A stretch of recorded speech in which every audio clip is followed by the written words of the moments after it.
नमस्कार, आप देख रहे हैं डीएस। मैं हूं आपके साथ नफीसा। मोदी सर ने मामले में फिर से नया मोड़ आ गया है। जी हां, बिल्कुल ठीक सुन रहे हैं आप। मोदी सर ने मामला जिसमें राहुल गांधी को 2 साल की सजा हुई है, उसमें एक नया मोड़ आ गया। और नया मोड़ ये है कि राहुल गांधी से सुप्रीम कोर्ट जाने से पहले ही पूर्णेश मोदी सुप्रीम कोर्ट पहुंच जाते हैं और कहते हैं कि मुझे भी सुना जाए, यानी कि राहुल गांधी के पक्ष के साथ साथ उनका पक्ष भी सुना जाए, ये पूर्णेश मोदी कह रहे हैं। हालांकि आपको बता दें कि अभी राहुल गांधी या उनकी लीगल टीम सुप्रीम कोर्ट के दरवाजे खटखटाने नहीं पहुंची है। जल्द ही लीगल टीम इस पर एक्शन लेगी, लेकिन इससे पहले ही पूर्णेश मोदी यहां पहुंच गए। ऐसे में बातचीत करने के लिए, यही जानकारी लेने के लिए हम सुप्रीम कोर्ट के परिसर में खड़े हैं और बातचीत करते हैं। बलराज सिंह जी हमारे साथ हैं, सुप्रीम कोर्ट के अधिवक्ता हैं। तमाम मुद्दों पर लगातार हम बात करते रहे, लेकिन राहुल गांधी का मुद्दा, उसको लेकर हम हमेशा चर्चा करते गए हैं। इससे पहले भी हमने सर आपसे चर्चा की, बहुत बहुत स्वागत है आपका हमारे चैनल पे।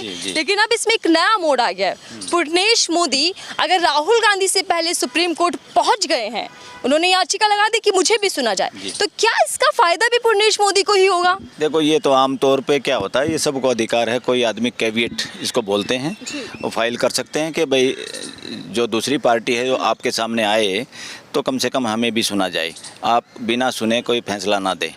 ये इस वजह से उन्होंने कैविएट फाइल किया। मगर इस कैविएट से एक बात जरूर जाहिर होती है कि सामने वाला पक्ष बहुत दृढ़ निश्चय के साथ है कि किसी भी तरह से कोई राहत ना मिले राहुल गांधी को इस मामले में, इसे लगता है।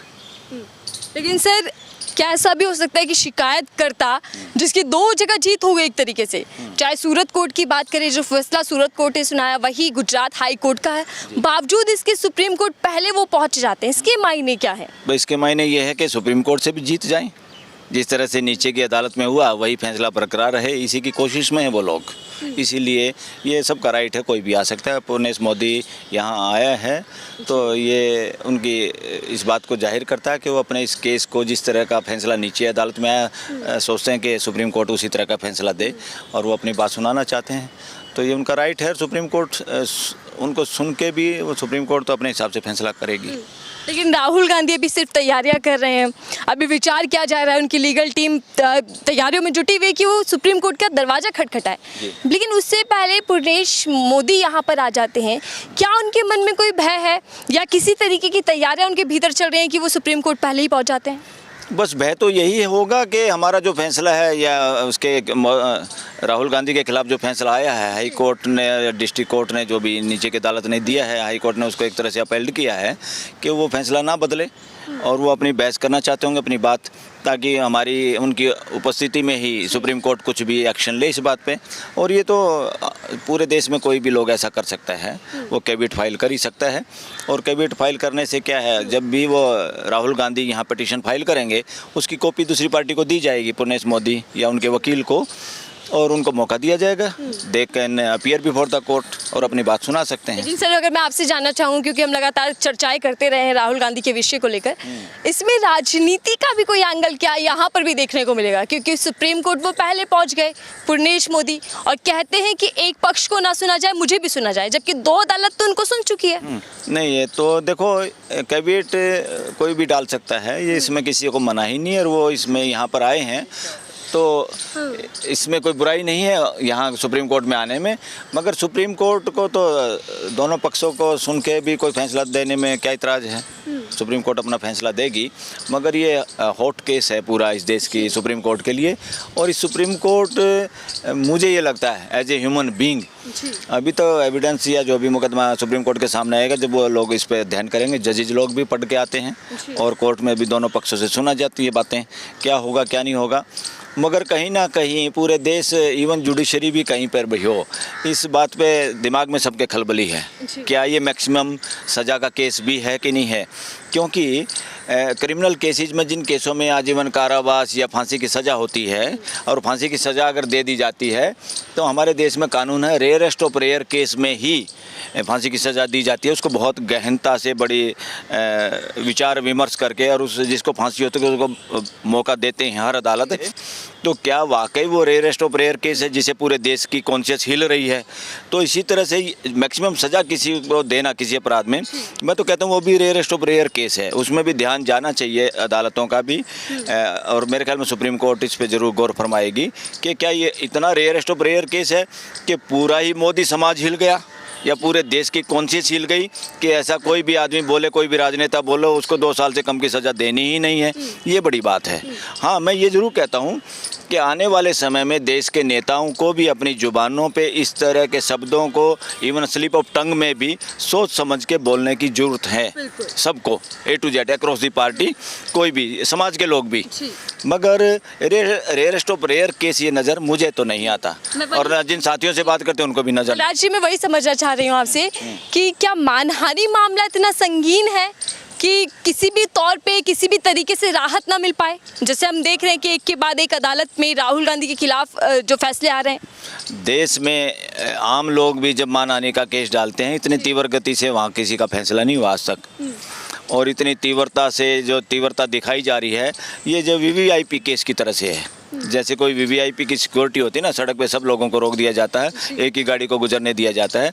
इसी तरीके से नज़र आए जिस देश की जुडिशरी में, जिस देश की अदालतों में इस तरह के केस में जहाँ टाइम लिमिट फिक्स है, वहाँ भी टाइम लिमिट जो फिक्स है उससे ज़्यादा लंबी डेटें दी जाती हैं जिस देश में, वहाँ पे ये केस इतना जल्दी निपटना और इतना फास्ट गति से सारे काम होना, ये कहीं ना कहीं संशय तो पैदा करता ही है। और लोगों को लगता ही है, जब एक पॉलिटिकल आदमी है, एक पॉलिटिकल ऐसा आदमी है जो किसी पार्टी के शीर्ष नेताओं में जिसकी गिनती है और जिसको काफ़ी दिनों से, सालों से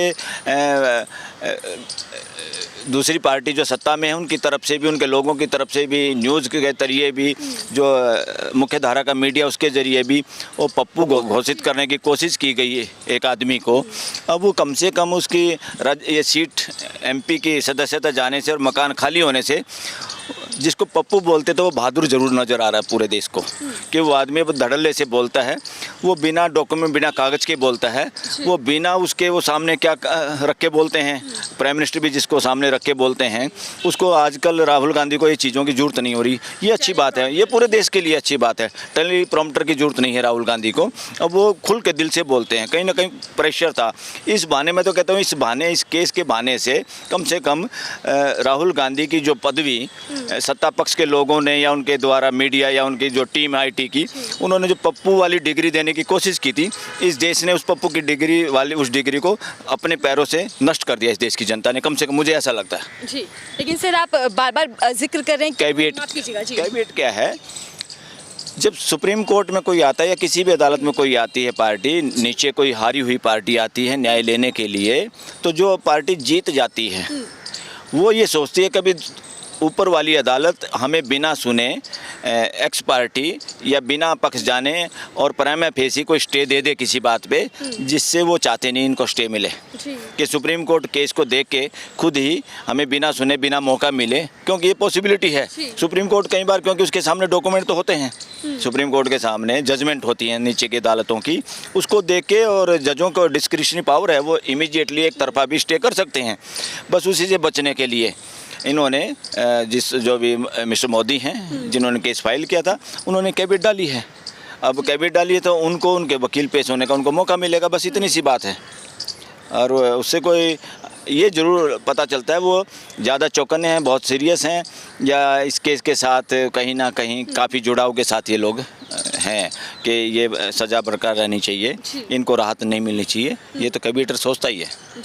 जिस तरीके से पूर्णेश मोदी सुप्रीम कोर्ट पहले पहुंच गए, तो क्या आप सुप्रीम कोर्ट इस पूरे मामले को नए सिरे से शुरुआत करेगा, सुनेगा, या क्योंकि राहुल गांधी से पहले वो यहाँ पर पहुंचे, या फिर सेम उसी जो फैसला है, जो दलीलें हैं, उसी पर आगे कार्रवाई होगी? जो पिटीशन फाइल करेंगे राहुल गांधी, उस पे बहस होगी और पिटीशन की कॉपी दूसरी पार्टी को भी दी जाएगी, ताकि वो भी उस पिटीशन में जो उन्होंने फाइल किया है, उनको कोई ऑब्जेक्शन है, कोई बात कहनी है, वो उसके अनुसार वो भी कह पाएँ, बहस कर पाएँ। क्योंकि राहुल गांधी ज़रूर आते ही यहाँ पे एप्लीकेशन लगाएंगे स्टे की, कि उनकी सेंटेंस स्टे हो, उनका कन्विक्शन स्टे हो। वो दोनों स्टे हो जाने से तो राहुल गांधी की फिर पार्लियामेंट की मेंबरशिप भी रिइंस्टेट हो जाएगी। उस डर से दूसरी पार्टी ने यहाँ कैबिनेट डाला है ताकि वो स्टे ना हो पाए। कहीं ना कहीं मकसद सिर्फ यही कि पार्लियामेंट में राहुल गांधी ना दिखे। बिल्कुल बिल्कुल, यही मकसद है कि वो वहाँ भी ना पहुँचे और सज़ा बरकरार रहे, फ्यूचर में इलेक्शन भी ना लड़ पाए। ये तो मकसद है। और सुप्रीम कोर्ट में भी इस तरह का अगर फैसला हो जाएगा तो ये सारा का सारा ये पॉलिटिकल लोगों की लड़ाई है। ये मुकदमा दो इंडिविजुअल के बीच में नहीं है। तो ये कानूनी नहीं, राजनीतिक लड़ाई चल रही है, क्या ये कहना चाह रहे हैं आप? तो कानूनी है मगर लड़ाई ये राजनीतिक है, मगर कानूनी धरातल पे लड़ी जा रही है। ये कानूनी, क्योंकि कुछ बातें सामाजिक बातें होती हैं जिनको कानून की अदालतों में ज़्यादा भीड़ करने की ज़रूरत नहीं है, मगर यहाँ पे जब कानून बना है तो अप्रोच तो कोई कर ही सकता है। तो लड़ाई असली ये राजनीति की है, मगर कानून का सहारा, कानून के दरवाजे पे ये लड़ी जा रही है एक तरह से। लेकिन सर राजनीति की अगर बात करें तो वहाँ तो इस तरीके की आम चीज़ें हैं, ये एक दूसरे पे आरोप प्रत्यारोप लगाना, एक दूसरे के भाषण देना एक दूसरे के खिलाफ। यहाँ पर इतना सजा राहुल गांधी को क्यों मिल जाती है? देखो, इसमें ऑडिट करने की जरूरत है, राजनेताओं के भाषणों का ऑडिट। वो लोग तो होते हैं, जब नेता इस तरह बोलता है तो जैसे घर के बड़े लोग बोलते हैं तो बच्चे भी इस तरह बोलते हैं। कानूनी प्रावधान भी है? कानूनी प्रावधान तो यही है कि लोग एक अच्छी मर्यादित भाषा बोलें और कोई इस तरह की लूज टाक ना करें जो एक दूसरे को, हाँ फैक्ट के साथ कोई बात है, फैक्ट के साथ बात है तो उसको कहीं भी डंके की चोट पर रखा जा सकता है। और फैक्ट के साथ अगर बात रखते हैं तो इस देश में सुप्रीम कोर्ट की भी कोई मानहानि नहीं होती, सुप्रीम कोर्टों की भी मानहानि नहीं होती। अगर मेरे पास कोई फैक्ट है और मैं उस फैक्ट को कहता हूँ, अगर मेरे पास कोई फैक्ट है कि किसी जज के खिलाफ भ्रष्टाचार के मेरे पास सबूत है तो मैं ओपनली देश के सामने कह सकता हूं और वो कोई कंटेम्प्ट नहीं होता। तो यहाँ मोदी सरनेम में जो भाषण दिया राहुल गांधी ने, यहाँ आप क्या देख पा रहे हैं कि कुछ फैक्ट थे या फिर वाकई अपमान किया गया? देखो, मोदी सरनेम तो एक जाति का भी नहीं है। इस देश में मोदी नाम के कई जातियों में मोदी सरनेम यूज होता है और बाकी सब लोगों को सच वो तो फील नहीं कर रहे कि हमारा कोई इसमें डिफेम हो गए हैं। डिफेम होना तो अरे क्या है, जिस सर्कमस्टांस में बात कही है उस को सबको आधार बना के जब चेक करने की ड्यूटी है। ये नहीं सीधा स्ट्रेट जैकेट बोल दिया जी, क्या सारे, एक भाषा मुझे जो एग्जैक्ट तो मुझे नहीं पता, उन्होंने कहा क्या सारे मोदी चोर होते हैं। ये एक जर्नलाइज करने का, ये मोदी समाज को मेरे ख्याल में करने का नहीं था कि मोदी समाज ऐसे होता है। बस उन्होंने तो क्या सारे मोदी इस तरह के होते हैं। और वो मोदी उस वक़्त कौन थे? एक दो व्यापारी, और जो व्यापारी हैं वो अलग बिरादरी से आते हैं। जो हमें पता चला कि व्यापारी जो हैं वो बनिया या जैन समाज से आते हैं। और हमारे मोदी जी अपने आप में जो इनकी जाति भी उसमें ओबीसी में इन्होंने डलवाई, जब वो थे चीफ मिनिस्टर गुजरात के, अपनी जाति को, खुद जाति के लोग भी विरोध में थे कि हमें नहीं ओबीसी बनना। ये अब बताते हैं तेली समाज से आते हैं। अब मोदी तो कितने तरह के मोदी है देश में, अभी किसकी मानहानि हुई है? ऐसा क्यों कर रहे हो? इन छोटी बातों में एक दूसरे का, आप एक दूसरे को विचारों से हराओ, एक दूसरे को अपने विचार, अपने अच्छे कर्मों से, अपने अच्छे काम से, देश के हित की बातों के साथ एक दूसरे को लंबी लकीरें खींचो, एक दूसरे को नीचा दिखाने की कोशिश ना की जाए तो ज़्यादा अच्छा है राजनीति में भी। सर, मैं आखिरी सवाल आपसे लेना चाहूँगी। इन दिनों हमने देखा कि किस तरीके से शुरुआत इस पूरे मामले की होती है। शुरुआत राहुल गांधी के कोर्ट का वो आ जाता है, बुलाया जाता है, फिर उस पर निर्णय आ जाता है, 2 साल की सज़ा, उसके बाद सदस्यता, बंगला, तमाम चीज़ें आपने और हम सब ने देखी। लेकिन अब जब सुप्रीम कोर्ट में मामला आने वाला है राहुल गांधी की ओर से, लेकिन उससे पहले ही पुर्णेश मोदी यहाँ पहुँच जाते हैं, तब आप क्या देख पा रहे हैं कि कौन सी पार्टी, चाहे वो राहुल गांधी हो या फिर पुर्णेश मोदी हो, किसका पलड़ा भारी होने वाला है, किसके लिए ज़्यादा यहाँ से राहत मिलने वाली है? देखो, राहत की तो उम्मीद है, कॉमन एडवोकेट्स का तो यही मानना है कि राहत राहुल गांधी को मिलेगी जी। क्योंकि उनकी फैक्ट के साथ साथ देश में सारी बातें चलती हैं और आदमियों के जो अनुभव करने की, फीलिंग करने की जो ताकत है ना, वो बड़ी है। और वो अंदर जो बैठे हैं, जज के रूप में भी जो लोग बैठे हैं, वकीलों के रूप में जो लोग हैं, उनकी कॉन्शियस जब इस पूरे देश को देखती है, अपने देश के सीन को देखती है, अपने देश के पॉलिटिक्स को देखती है और जो सिनेरियो है सत्ता और विपक्ष का, उस सब को देखती है, तो जजेस भी ये सब कुछ देखते हैं। वो चाय पीते हुए सब बातें करते हैं, उनके घर में भी चर्चाएं होती है, वो भी टीवी देखते हैं, सोशल मीडिया वो भी देखते हैं, उनको सब पता है। और हमारे से ज़्यादा, वकीलों से ज़्यादा उनको इंटरनल भी पता होता है, नेताओं का भी जी। और जुडिशरी का आपस में पता होता है, जजों का, चाहे डिस्ट्रिक्ट जज में हो चाहे हाई कोर्ट में, इनको ज़्यादा पता हमारे से भी। उनके पास बहुत सारे फैक्ट्स, बहुत सारी बातें हैं जो उनको पता हैं।